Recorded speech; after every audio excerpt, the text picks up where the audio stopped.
Olá, paz e bem ao seu coração.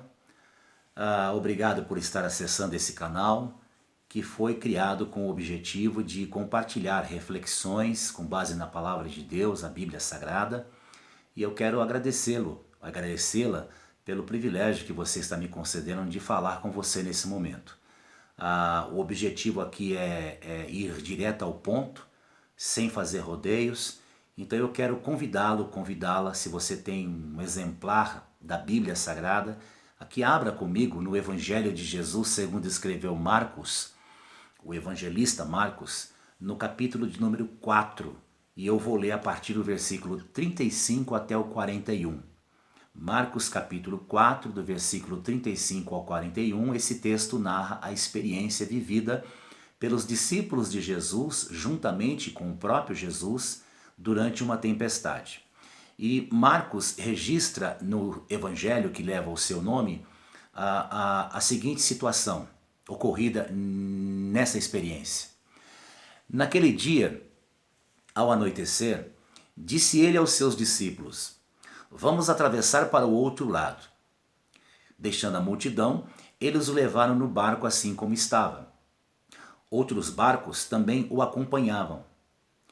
Levantou-se um forte vendaval e as ondas se lançavam sobre o barco, de forma que este foi se enchendo de água.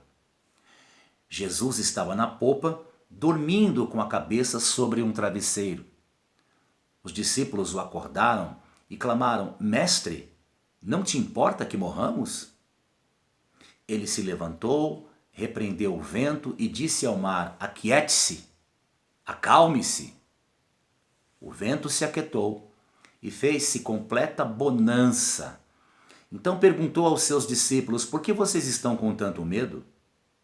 Ainda não têm fé?" Eles estavam apavorados e perguntavam uns aos outros: "Quem é este que até o vento e o mar lhe obedecem?" Que Deus nos abençoe pela meditação desta palavra.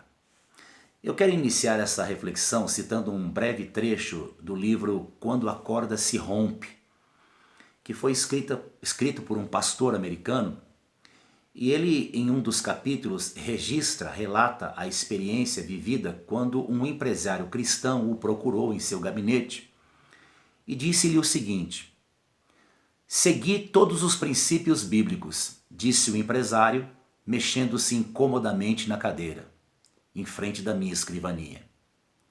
"Contratei somente cristãos, fizemos reuniões de oração todas as manhãs em meu escritório, utilizei minha empresa como um testemunho de Cristo e agora tudo está entrando em colapso. Não me importo tanto por mim, mas estou muito preocupado com o meu testemunho. Eu disse a todos os meus amigos que esta era uma empresa cristã e que, por ser cristã, Deus a honraria. O que pensarão a respeito de Cristo?" Bem, nesse breve relato, dá para notar, pelas palavras desse empresário, que ele estava vivendo um dilema. E um dilema envolvendo a sua fé. O que é um dilema?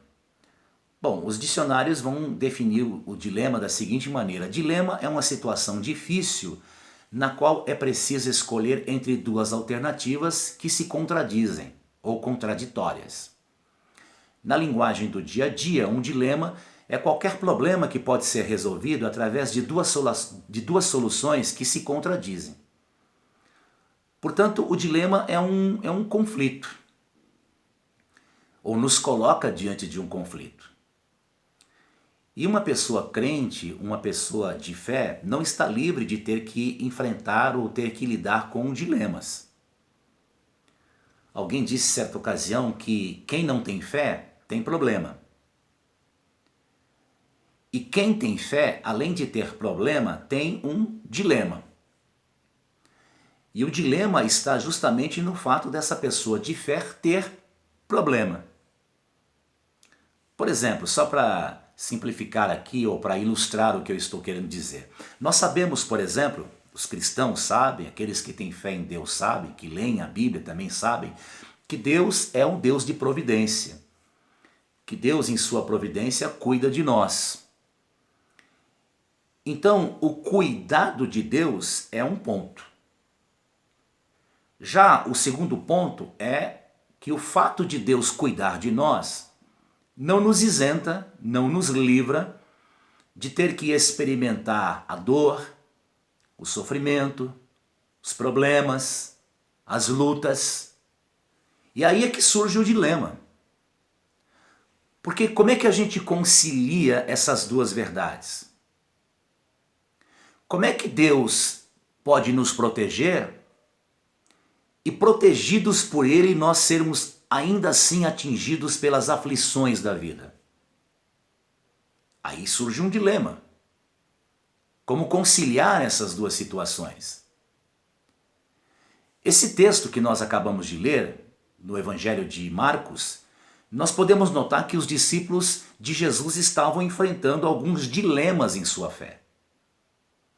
E eu digo dilemas em relação à fé porque após a realização do milagre de acalmar aquela tempestade, Jesus perguntou: por que vocês têm tanto medo? Ainda não têm fé? E quando a gente observa esse texto, dá para notar que os discípulos estavam envolvidos em pelo menos 3 dilemas. O primeiro dilema era saber como conciliar a obediência a Jesus com aquela tempestade que surgiu. Porque aqueles homens haviam entrado no barco sob a ordem de Jesus. Eles não iniciaram aquela viagem, aquela travessia para o outro lado do Mar da Galileia a esmo, ou porque quiseram, por vontade própria. Não, eles iniciaram essa viagem justamente pelo fato de que Jesus lhes ordenara: entrem no barco e vamos passar para o outro lado. E mesmo assim, mesmo tendo obedecido à ordem de Jesus, eles enfrentaram essa tempestade. Não seria um exagero nós dizermos que aqueles homens estavam no centro da vontade de Deus. Porque Jesus não só veio revelar a pessoa de Deus, como Jesus é Deus. Mas mesmo estando no centro da vontade de Deus, ainda assim eles enfrentaram os ventos contrários. E esse é um dilema que imagino que povoou não só a mente daqueles homens, como também povoa a mente dos cristãos atuais. Frequentemente nós também somos colocados diante desse dilema. Por que é que Deus permite ventos contrários na vida daqueles que estão cumprindo a sua vontade? Por que é que mesmo cumprindo a vontade de Deus, nós experimentamos tempestades, adversidades, passamos por lutas na vida? Porque para muitos cristãos, ainda hoje, é fácil pensar que obediência a Deus é igual a recompensa imediata. Que quem obedece a Deus sempre tem recompensa imediata. Às vezes isso acontece. Mas há momentos em que, inclusive, nós sofremos não por estar na contramão da vontade de Deus, e sim porque estamos obedecendo a Deus. Obedecer a Deus, fazer a vontade de Deus, às vezes pode resultar em perseguições, em incompreensões, até mesmo dentro da nossa própria casa. Fazer o que é certo, fazer o que é justo, obedecer os princípios da palavra de Deus pode provocar inclusive oposições. Porque quem quer fazer o que é direito, quem quer fazer o que é certo, quem quer seguir a palavra de Deus, sempre vai incomodar aqueles que querem seguir na contramão da vontade de Deus.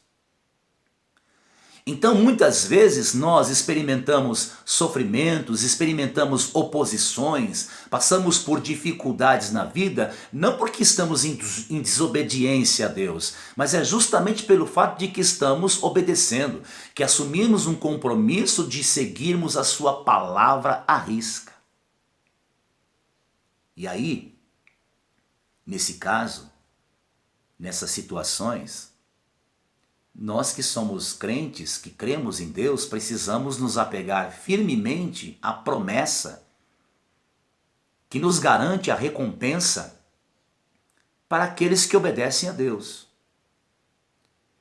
Em outras palavras, a nossa visão não pode estar baseada no imediatismo, no aqui e agora. Ela não pode ser imediatista porque nem sempre a obediência a Deus resulta em recompensa imediata. Há determinadas situações em que a obediência a Deus aqui na terra só resultará em recompensa no porvir, na eternidade. Então, obedecer a Deus e andar conforme os seus caminhos e conselhos é um caminho seguro. É um caminho absolutamente seguro na jornada da vida. Mas seguro no sentido de que nós podemos estar certos de que aconteça o que acontecer, Deus estará conosco e honrará a nossa obediência. Mas isso não significa que seremos poupados das tempestades. Penso que há um segundo dilema que esses homens tiveram que enfrentar, é o dilema de saber como conciliar aquela violenta tempestade com a presença de Jesus no barco. Jesus estava presente naquele barco.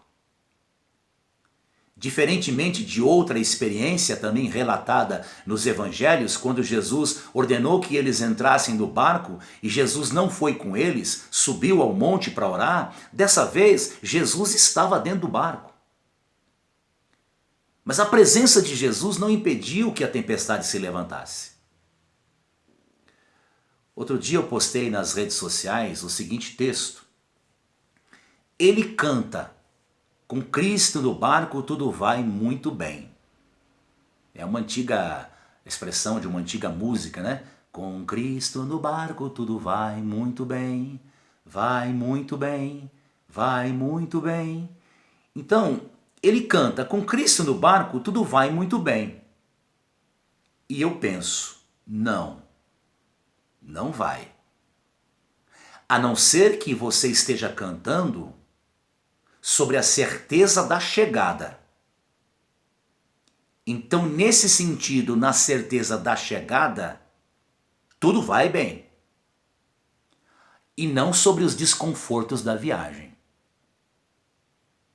Vou repetir. Ele canta, com Cristo no barco tudo vai muito bem. Eu penso, não vai. A não ser que ele esteja cantando sobre a certeza da chegada e não sobre os desconfortos da viagem. Porque no que diz respeito à viagem, à jornada, os desconfortos virão, a tempestade chegará. Então essa expressão, que também faz parte de uma outra música, vai dar tudo certo, tudo é muita coisa. A gente sabe que enquanto estivermos caminhando neste mundo, nem tudo vai dar certo. Nem tudo que nós planejamos, o que nós idealizamos e que inclusive colocamos nas mãos de Deus em oração, nem tudo vai dar certo. E essa passagem me ensina que o fato de Jesus estar conosco não nos poupa de certas tempestades. Que ser cristão não é viver dentro de uma redoma, de uma espécie de redoma, em que nos coloca em imunidade ao que ocorre à nossa volta. Muito pelo contrário. Ser cristão é caminhar nesse mundo, inclusive sujeitos a passar por aflições, como disse Jesus aos seus discípulos. E é nesse ponto em que muitos questionam que vantagem há em ser um cristão. Porque se o cristão, se o crente padece os mesmos problemas que o não crente, que vantagem há? E aí o cristão responde que a diferença entre ele e aquele que não é cristão ou que não é crente não está nas circunstâncias. Está no fundamento sobre o qual cada um constrói a sua vida. E se Cristo for o fundamento da nossa vida, então, ainda que na jornada da vida nós tenhamos que enfrentar mares revoltos, ventos contrários, mas nós não precisamos temer, porque Jesus está conosco. Por isso é que Jesus perguntou aos seus discípulos: por que é que vocês estão com tanto medo? Um terceiro dilema que eu imagino que esses homens enfrentaram é o dilema de como entender o sono de Jesus em meio à tempestade. Como explicar o fato de que Jesus conseguia dormir em meio à tempestade? E talvez o maior drama daqueles discípulos não fosse a tempestade em si, mas o fato de Jesus estar dormindo. Na hora do maior aperto, na hora da maior angústia que aqueles homens estavam vivendo, Jesus estava na popa dormindo. O sono de Jesus naquele momento de perigo não convenceu os discípulos de que tudo estava sob o controle. Pelo contrário, eles sentiram que Jesus não estava consciente do perigo que todos corriam. Eles imaginavam que Jesus estava indiferente a tudo aquilo que estava ocorrendo. Por isso é que eles acordaram o mestre com a pergunta: não te importas que pereçamos? Vejam, Marcos descreve contundentemente, de modo contundente, o fato de que Jesus estava na popa do barco dormindo. E penso que a grande questão para nós não é essa. Penso que hoje nós poderíamos orar da seguinte maneira: Mestre, assim como o Senhor, que nem a noite, que nem o abismo, que nem o deserto, que nem a tempestade seja capaz de tirar o meu sono, de roubar os meus sonhos, de perturbar a minha fé. Essa, inclusive, é a paz que Jesus nos assegura. Jesus, quando esteve aqui, disse aos seus discípulos: deixo-vos a paz. A minha paz vos dou. Não vô-la dou como o mundo a dá. A paz de Jesus não depende das circunstâncias. E essa é uma das razões pelas quais ela é diferente da paz que o mundo oferece. Porque a paz que o mundo oferece, ao contrário da paz de Jesus, depende e muito das circunstâncias. Porém, nós sabemos que as circunstâncias mudam. Elas são às vezes volúveis, elas podem mudar e contribuir inclusive para que a gente perca a paz.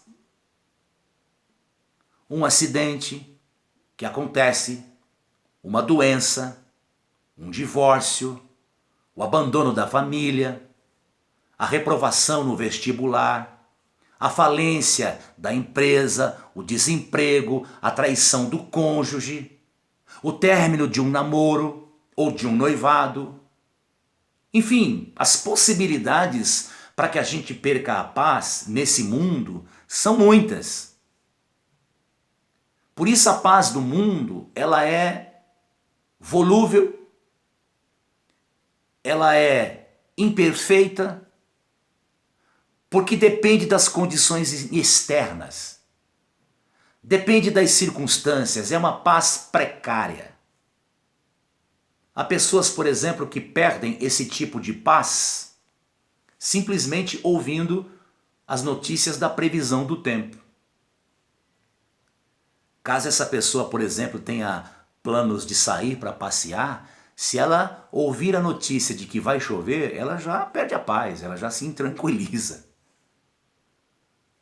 Porém, a paz de Deus, a paz de Jesus vai além. Ela não depende das circunstâncias. É por isso que os salmistas, uns filhos de Corá, podiam dizer o que disseram no Salmo 46. Por isso não temeremos.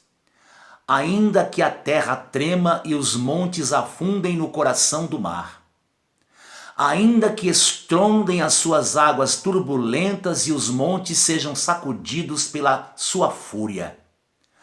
Há um rio cujas correntes, cujos canais alegram a cidade de Deus, o santo lugar onde habita o Altíssimo. Deus está nele, ou Deus está nela, e ela não será abalada. Então não importa se a tempestade será repreendida, encerrada, sobrenaturalmente, através de um milagre, ou se ela vai acalmar naturalmente. O que me importa é poder dizer o seguinte: mestre, por favor, ensina-me a dormir no meio da tempestade. Ensina-me a dar paz ao meu coração, a tua paz, mesmo em meio à tempestade. Bem, eu penso que esses foram os 3 dilemas que os discípulos tiveram que enfrentar e que estavam diretamente relacionados com a fé que eles tinham. E são dilemas que todos nós podemos enfrentar e que muitas vezes nos são inclusive colocados e confrontados por pessoas que não compartilham da fé que nós temos. Pessoas que fazem a seguinte pergunta: se você crê que Deus lhe ama e cuida de você, então por que você está passando por esse sofrimento? Ou aquela pergunta que o salmista fez quando ele relata, melhor dizendo, que as pessoas chegavam e lhe faziam a seguinte pergunta: onde está o seu Deus? Se você crê que Deus é justo, que Deus é bom, então por que o mal está prosperando à sua volta? Se você crê que Deus é bom e é o Todo-Poderoso, então onde Ele está em meio a toda essa pandemia? Por que é que coisas ruins acontecem? São perguntas que as pessoas fazem muitas vezes aos cristãos. E perguntas que às vezes podem colocar os cristãos diante de dilemas. Mas eu quero concluir essa reflexão dizendo o seguinte: a fé não nos isenta de dúvidas.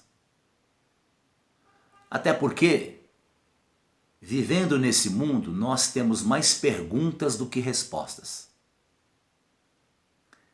Mas eu quero dizer para você o seguinte: se você crê em Deus e anda com Ele, você deve saber que a nossa relação com Deus não é uma relação de explicações, mas é uma relação de confiança. Porque muitas vezes, inclusive, nós teremos que conviver com o silêncio de Deus, como Jó conviveu.